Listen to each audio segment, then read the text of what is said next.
नमस्कार दोस्तों, मेरा नाम है सुखदेव और आप मेरा चैनल देख रहे हैं जॉब तक। दोस्तों आज मैं बात करने वाला हूं एनपीएससी तारापुर का जो पेपर हुआ था 17 सितंबर को, उसके पेपर एनालिसिस के बारे में बात करेंगे। इस वीडियो में दोस्तों मैंने 30+ क्वेश्चन जो है इसमें इंक्लूड किया है, जिसमें मैथ, साइंस और आपका जीके जीएस आने वाली है। और इसमें जो सारे ऑथेंटिक क्वेश्चन है, यानी जो भी क्वेश्चन पूछा गया था वही क्वेश्चन मैंने इसको इंक्लूड किया है, तो काफ़ी अच्छी है। आप वीडियो को एंड तक जरूर देखिए, साथ में इसको सॉल्यूशन भी बताया हूँ।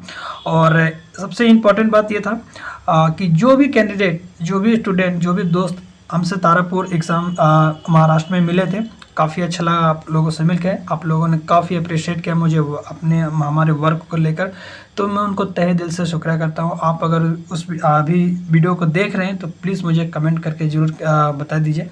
मैं आपका कमेंट ज़रूर आपको जो पिन कर दूँगा या आपको जो है हट दूंगा। तो प्लीज़ आप जो भी कैंडिडेट हमसे मिले थे वो अगर वीडियो देख रहे हैं तो प्लीज़ कमेंट जरूर करें, मैं आपका कमेंट पिन अप जरूर करूंगा। चलिए वीडियो को स्टार्ट करते हैं।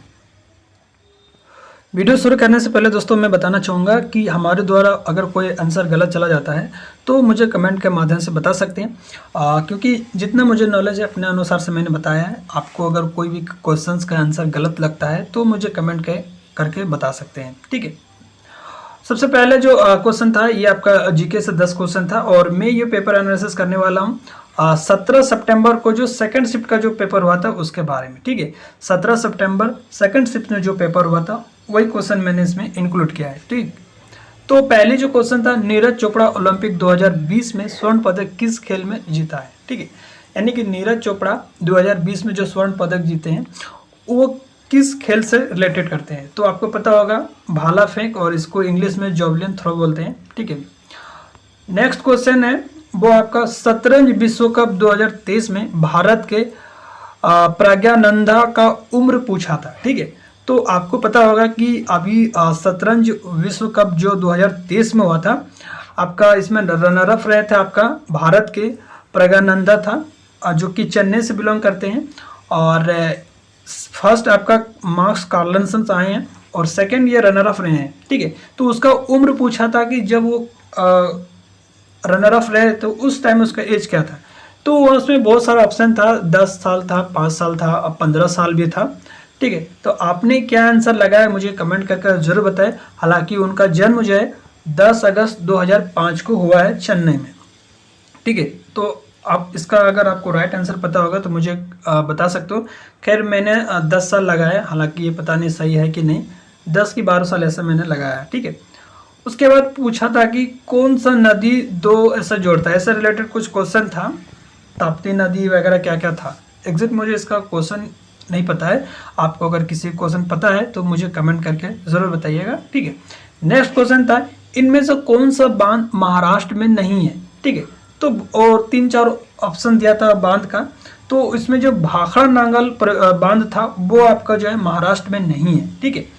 यहाँ पर थोड़ा सा डिटेल्स के बारे में बात करते हैं, ठीक है। भाखड़ा नांगल बांध जो है इसका एक परियोजना है, भाखड़ा नांगल परियोजना। यह बांध सतलज नदी पर बना है। यह बांध 2 बांधों भाखड़ा और नांगल बांधों से मिलकर बना है। भाखड़ा नांगल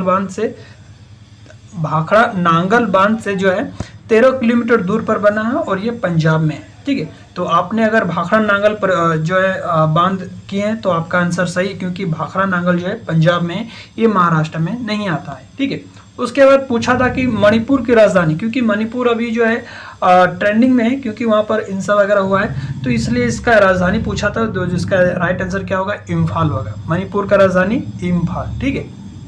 उसके बाद पूछा था मूंगे की पत्थर या चट्टाने कहाँ पाया जाता है, यानी कि मूंगे की जो चट्टाने हैं वो भारत की किस राज्य में पाया जाता है। हालांकि भारत के अलावा इटली वगैरह अदर कंट्री में भी पाया जाता है, लेकिन उन्होंने भारत के कुछ स्टेट जगह का नाम दिया था। तो इसमें महाबलीपुरम भी एक ऑप्शन था जो कि तमिलनाडु में पड़ता है, ठीक है। तो महाबली कटक वगैरह भी था। तो मूंगे की जो चट्टाने, ये जो पत्थर होती हैं वो आपका महाबलीपुरम में पाया जाता है, जो कि तमिलनाडु से बिलोंग जो कि तमिलनाडु स्टेट में ये आपका महाबलीपुरम है। उसके बाद पूछा था कि सुनामी किसके कारण से नहीं आता है, ठीक है। जिसमें आपको ऑप्शन दिया था चक्रवात, भूकंप, ज्वालामुखी। तो आप अगर दिए राइट आंसर तो मुझे कमेंट करके बता दीजिए क्योंकि चक्रवात से भी सुनामी आ सकता है, भूकंप से भी आ सकता है, ज्वालामुखी से आई थिंक आ सकता है, क्योंकि ज्वालामुखी से भी आ सकता है। तो आपने कौन सा राइट आंसर लगाया मुझे एक बार कमेंट करके जरूर बताएं, क्योंकि इसका आंसर भी मुझे डाउट है, हालांकि मैंने ज्वालामुखी लगाया है। जीके से 10 क्वेश्चन था, 10 में से मैंने 7 क्वेश्चन इसमें लिया है, ठीक है।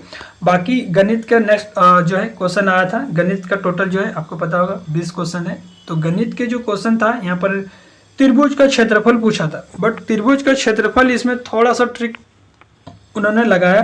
जैसे आपको पता होगा त्रिभुज का क्षेत्रफल होता है 1/2 आधार गुना, यहाँ लंबाई नहीं होगा, ठीक है, आधार गुना ऊंचाई होगा, ठीक है। त्रिभुज का क्षेत्रफल क्या होता है 1/2 आधार इंटू ऊंचाई, ठीक है, आपको पता होगा। लेकिन उन्होंने क्या किया 1/2 को आपको भाग देकर करेंगे, इसको डिवाइड करेंगे तो 0.2 होगा। तो जिन्होंने 0.2 इंटू आधार इंटू ऊंचाई लगाए उसका आपका राइट आंसर हो जाएगा। उसके बाद यहाँ पर पूछा था 0.1 इंटू 0.1 का आपका कैलकुलेट करके बताना था कितना होगा, तो आपको पता होगा 0.01, हालांकि ये क्वेश्चन सभी लोगों ने किया ही होगा। उसके बाद मैथ का क्वेश्चन पूछा था कि वृत्त का क्षेत्रफल ज्ञात करें जिसका त्रिज्या 6 सेंटीमीटर हो। तो और उसका एक कोण भी दिया था, शायद 30 डिग्री की 90 डिग्री ऐसा दिया था, हालांकि उससे आपको कोई लेना देना नहीं था, आपको इसका क्षेत्रफल पूछा था। तो उन्होंने जो है आपका क्षेत्रफल क्या होगा पाया आर स्क्वायर होगा वृत्त का क्षेत्रफल, तो 22/7 हो गया इधर, और आपका 36 दिया 6 सेंटीमीटर इसका त्रिज्या दिया था, ठीक है। तो यहाँ पर 36 इंटू 22/7 इसका राइट आंसर होगा, क्योंकि ऑप्शन में इसी तरह से था। उसके बाद पूछा गया था कि समलंब का भुजा होती है, तो समलंब चतुर्भुज जो होता है, ठीक है, आपको पता होगा इसका क्षेत्र इस तरह होता है, तो इसका 2 भुजा होता है, तो आमने सामने के जो भुजा होता है वो पैरेलल होता है, ठीक है, ये और ये जो भुजा होता है ये पैरेलल होता है, ये और ये भुजा पूछा था। तो समलंब चतुर्भुज का जो भुजा होता है वो क्या होता है, देखिए समलंब चतुर्भुज वह चतुर्भुज है जिसमें सम्मुख भुजाओं का एक युग्म समांतर होता है, ठीक है, यानी कि उसके 2 भुजा होता है, उनमें से एक भुजा जो इसका पैरेलल होता है। नेक्स्ट क्वेश्चन पूछा था कि वृत्त की सबसे बड़ी जीवा क्या कहलाता है, तो वृत्त की सबसे बड़ी जीवा आपका वृत्त का व्यास होता है, ठीक है।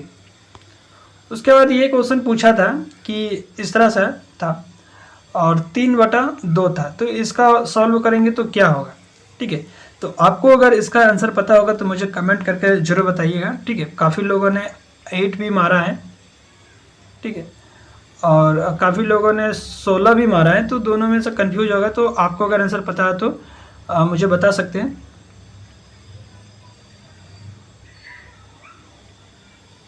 ठीक है। नेक्स्ट क्वेश्चन पूछा था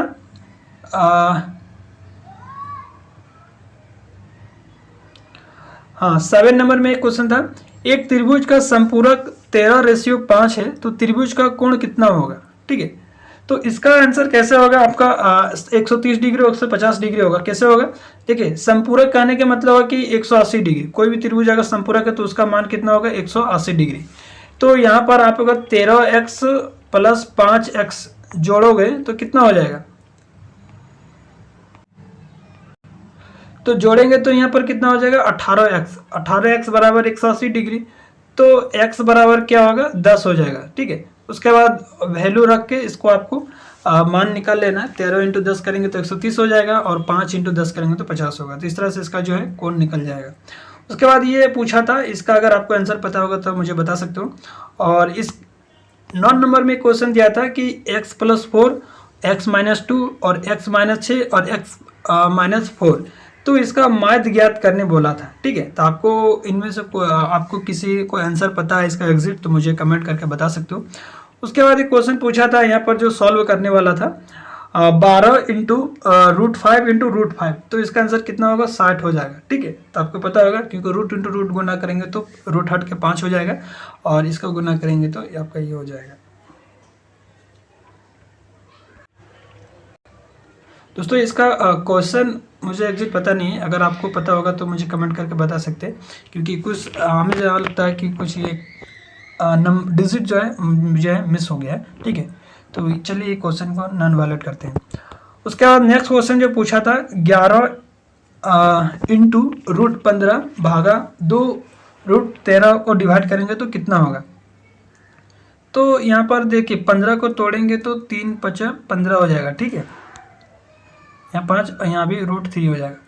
उसके बाद 2 इंटू √3, तो ये √3 कर जाएगा और 2 दूनी 4, तो 4 √3 हो जाएगा, ठीक है। यहाँ पर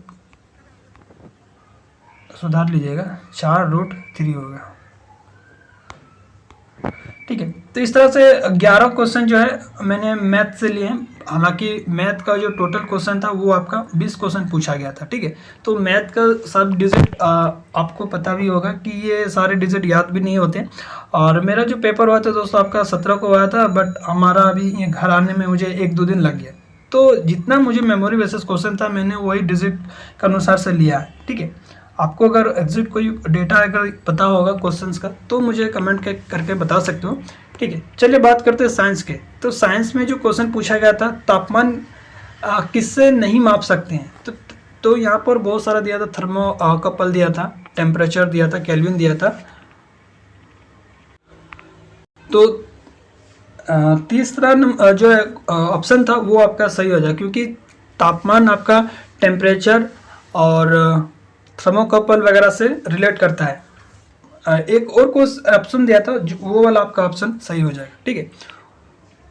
उसके बाद नेक्स्ट क्वेश्चन पूछा था कि इनमें से कौन सा अदिश राशि है। तो दूरी आपका जो है बल वगैरह दिया था, त्वरण वगैरह दिया था, तो दूरी आपका अदिश राशि हो जाएगा। उसके बाद नेक्स्ट क्वेश्चन पूछा था किसी पिंड का अगर द्रव्यमान है 10 kg तो वस्तु का भार क्या होगा। इसका भी बहुत लोगों को कंफ्यूज होगा। तो यहाँ पर इनमें से बहुत सारा ऑप्शन था, तो आप बता सकते हो कि इनमें से कौन सा राइट आंसर होगा। हालांकि मैंने 98 न्यूटन मारा है, पता नहीं सही होगा कि गलत, मुझे भी नहीं पता। बट आपको इनमें से कोई किसी को पता होगा कि किसी पिंड का अगर द्रव्यमान 10 kg है तो वस्तु का भार क्या हो सकता है, ठीक है। और ये तो आपको होगा नहीं, ये दो, बाकी ये दो में से कन्फ्यूजन 9.8 न्यूटन और 98 न्यूटन, ठीक है। बाकी दो तो होगा ही नहीं। उसके बाद पूछा था कि टमाटर की pH मान 4 है, तो वो क्या है, एसिड है, क्षारीय है, क्या है। तो आपको पता होगा कि टमाटर जो ऑक्सैलिक एसिड होता है और ये आपका अम्ल में आता है, ठीक है। जो pH मान अगर 7 से कम होगा तो ऑब्वियसली आपका एसिड होगा। उसके बाद नेक्स्ट क्वेश्चन पूछा था यदि कोई वस्तु समतल दर्पण के अनंत पर रखा जाए तो उसकी प्रतिबिंब कहाँ पर बनेगी, ठीक है। तो ये आपका आंसर क्या होगा, फोकस पे हो जाएगा। इनमें से कौन सा मिश्र धातु नहीं है, तो इनमें से पूछा था कि कौन सा जो है मिश्र धातु नहीं है। तो इनमें बहुत सारा ऑप्शन था, कांस था, ब्रॉन्ज था और पारा अमलगम था और कॉपर था। तो कॉपर आपका जो है मिश्र धातु नहीं है, क्योंकि ये आपका एक धातु है, मिश्र धातु नहीं है। मिश्र धातु क्या है कि 2 या 2 से अधिक धातुओं को मिलाकर बनाया जाता है, बट कॉपर जो है धातु है, इसमें कोई भी मिलावट नहीं रहता है। एक साधारण व्यक्ति का रक्त कितना होता है, तो किसी अगर स्वस्थ मनुष्य का रक्त परिसंचरण जो होता है उसमें उसके शरीर में कितनी रक्त होती है, तो आपको पता होगा 5 लीटर, इसका राइट आंसर हो जाएगा। kWh किसका यूनिट है, तो ये आपको पता होगा ऊर्जा का यूनिट है। kWh इलेक्ट्रिकल ऊर्जा का जो यूनिट होता है kWh। उसके बाद पूछा था कि लोहा का रासायनिक सूत्र क्या होगा, तो आपको पता होगा लोहा का रासायनिक सूत्र Fe होता है, आयरन, ठीक है। नेक्स्ट क्वेश्चन है किससे पेट्रोलियम प्राप्त नहीं किया जा सकता है, तो बहुत सारा ऑप्शन वगैरह दिया था। तो ये आपका हो जाएगा कोयला की जो गैस होता है उससे जो आपको पेट्रोलियम प्राप्त नहीं होता है, ठीक है, कोयला गैस। एक लीप वर्ष में कितने दिन होते हैं, ये सभी को पता होगा 366 दिन होता है एक लीप वर्ष में, ठीक है। तो आई थिंक मैंने नॉन टेक्निकल प्रीलिमिनरी टेस्ट का स्टेज 1 का जो पेपर हुआ था 17 सितंबर को, उसका मुझे जितना मेमोरी बेसिस क्वेश्चन था मैंने आपके साथ शेयर किया। इनमें से कोई भी क्वेश्चन का आंसर अगर गलत होता है तो मुझे कमेंट करके बता सकते हैं, और भी क्वेश्चन आपको याद होगा तो मुझे कमेंट करके बता सकते हैं। और कैसा लगा ये वीडियो मुझे बता सकते हो, और एक लाइक जरूर करें, क्योंकि इस तरह से वीडियो बनाने में काफ़ी मेहनत लगता है, तो आपका एक लाइक हमारे लिए काफ़ी मोटिवेट बनता है। और मैं जल्द इसका जो एडवांस पेपर हुआ था इलेक्ट्रॉनिक्स का, उसका जल्दी इसका वीडियो में बनाने वाला हूँ, क्योंकि उसका क्वेश्चन मैं कलेक्ट कर रहा हूँ, ठीक है। और जो एडवांस आया था इलेक्ट्रॉनिक्स मैकेनिक का काफ़ी क्वेश्चन मैंने जो है नोट करके रखा है, और जल्द इसका वीडियो मैं आपको प्रोवाइड करूँगा। मिलता है अगले वीडियो में, तब तक के लिए टेक केयर, जय हिंद, वंदे मातरम।